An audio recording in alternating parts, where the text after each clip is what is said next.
বলে কথা বলো। আমি তোমাদের মতো লোভী নই যে আকবরের চেয়ারম্যান হওয়ার সুফল আমাকে ভোগ করতে হবে আল্লাহর রহমতে। আদর্শ বলে একটা কথা আছে।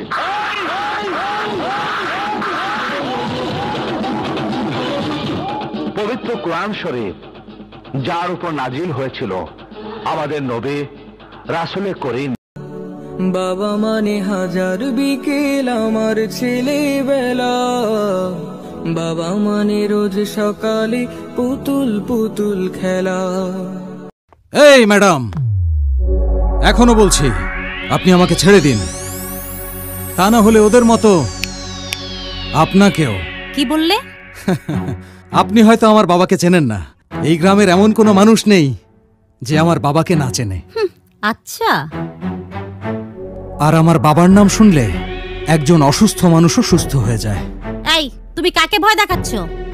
তোমার বাবা কি ডিআইজি নাকি কোনো পুলিশ কমিশনার? না ম্যাডাম, মুই হইলাম কেরামত আলী কবিরাজ। তয় ও যে কইছে অসুস্থ মানুষ সুস্থ হয়, কথা কিন্তু একেবারে খারাপ কাটে ম্যাডাম। যেমন আপনার মাজায় ব্যথা, বুকে ব্যথা, প্রেম প্রীতি করিতে ধরে খাইতেন, হ্যাঁ মুই ঠিক করি। তার মানে ও আপনার ছেলে? ও কথা কইলে ভুল হইবি নেই, কয়েন আল্লাহর মাল, মুই তো বাপ নামের উছিলা মাত্র। তার মানে ও আপনার ছেলে? ও কথা কইলে